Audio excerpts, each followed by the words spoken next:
Yo, what's good everybody? As most of you may already know, Palworld has released an early access and is free with the Microsoft Xbox Game Pass, and I've recently been playing it, been having a lot of fun with it.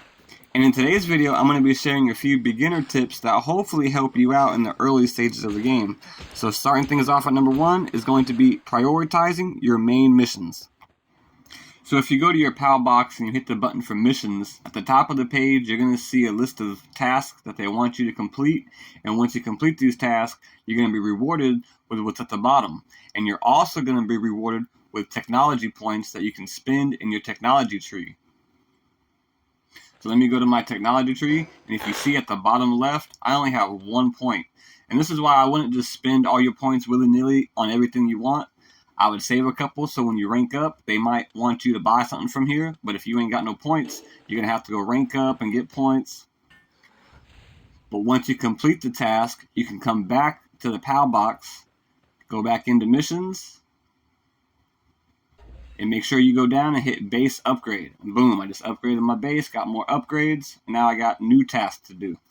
Alright, so for the next tip, we're going to be capturing 10 of each different type of PAL. So that's 10 lamb, 10 cats, 10 foxes, pretty much 10 of anything you can. And the reason why we're going to be doing this is because we just got a whole lot of XP, as you can see in the top left there. And you might as well capture them, because you still get the same resources as if you was to kill them. And you can bring them back to your base so they can make even more resources, and you can use them for labor. And as you see here, we just captured two. We captured 2 PALs. We went up almost half a rank with XP. And also, guys, if you didn't know, there is like a little sneak method. As you see, I'm aiming at this lamb, and my capture rate is 9%. But if you kind of sneak around behind him, you get this back bonus, and now I got 26%. So keep that in mind too. So now for the next tip, we're going to be unlocking the stone pit and the logging site ASAP. And for obvious reasons here, no one wants to be out there beating trees up and destroying rocks to get stone. So once you have these 2 things built and you have the proper pals to work them, you can go out from the wild, you can go do whatever you want to do, and they will sit here and they will passively generate you wood and stone. Just make sure you have some food in their feed box, and make sure you have a bed for each of them that are working, and you should be Gucci. You can go do whatever you want, and you always have a steady supply of wood and stone. Now, tip number 4 is going to help you add some firepower to your roster if you're looking for it. So by traveling out at night, you're going to eventually come across this Daydream PAL, which is a dark PAL. And if you take a look at the partner skill here, it says while in a team, it appears near the player and follows up the player's attacks with magical bullets. But the only way we can get that skill is if we craft the Guardian's necklace. So essentially what we're going to have here is we're going to be able to have 2 to 4 extra PALs out at all times. So if we go to our technology tree, we can unlock the necklace, and then if we come over here to our PAL workbench, we can craft the necklace, and you'll see immediately she spawns in right behind me.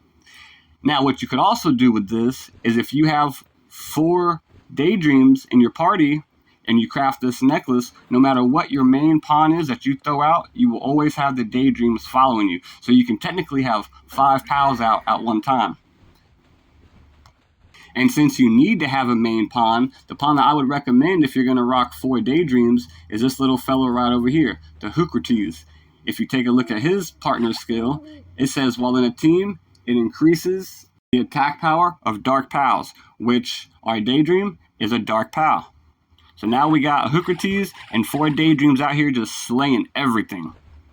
So if you're having trouble fighting or stuff is too hard, maybe give this a try. It might help you out.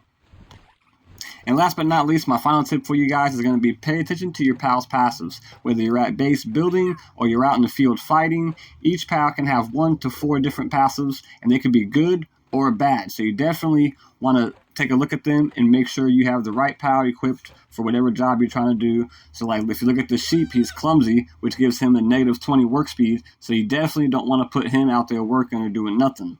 But like I said, it all depends on whether you're fighting or you're trying to get them to build, because there's so many different passives. They all do different things. And like I said, some are good, some are bad.